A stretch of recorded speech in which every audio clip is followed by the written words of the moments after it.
Nagaila sa ako ang kaugalingon. Ako si Rodeline Bacolod Cañada, gikan sa lungsod sa Calape.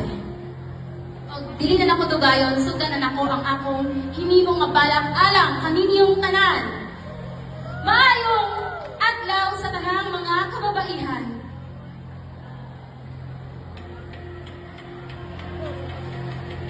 Babaylan, gasa sa kahintasan, gahong sa katiliman.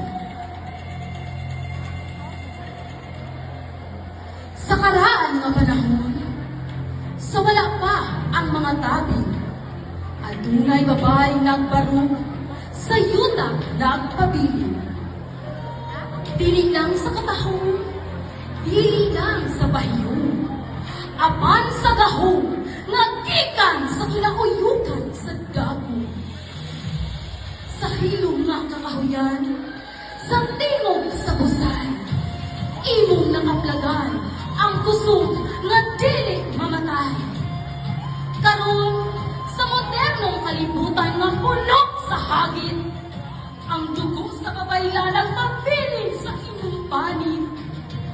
Sa matag inahan nga nagatiman, sa matag anak nga nagtuon, sa matag babae nga ningkamot ang gahong nagpadayon.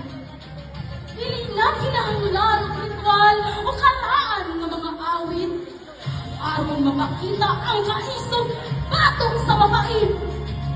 Kay sa imong pagbarog, sa imong pagpalatong sa tiyog, ang kalibutan nahigmata sa kataong nagalihok. O babaylan sa bagong henerasyon, ipadayo ng misyon o pananawon. Kaya imong gahong dili lang sa pag-ayo, kundi sa pagbago sa kalibutan hangtod sa layo. Kaysa mataglakang, sa matag desisyon nga himuon, hinumdumi ang kapiling nga sa kasing-kasing gitanong. Ikaw ang babae, ikaw ang kusog, ikaw ang kahayag, ikaw ang sumbanan. Apan, niabot ang kangit-ngit, ang langyaw nga tinguha, ang ibong balang gahong ilang kitawag ang bruha. Ibang sunog ang ibong mga tambal, ibang hilong ang ibong tingog. Ihimong kang babae lang, mahuyang o walay tingog. Ibukan ka sa ilang balaod, kibiin ang imong kagawasan. Apan lalong ang imong mga gamot na bayla, dili ka mapapa sa kasaysayan. Karon sa bulan sa Marso, sa bagong kahayag, ang babae sa Pilipinas, ibangon gikan sa pagkadaot. Ang kalag sa babaylan, ana-ana, sa mataguan ng nagigbiso.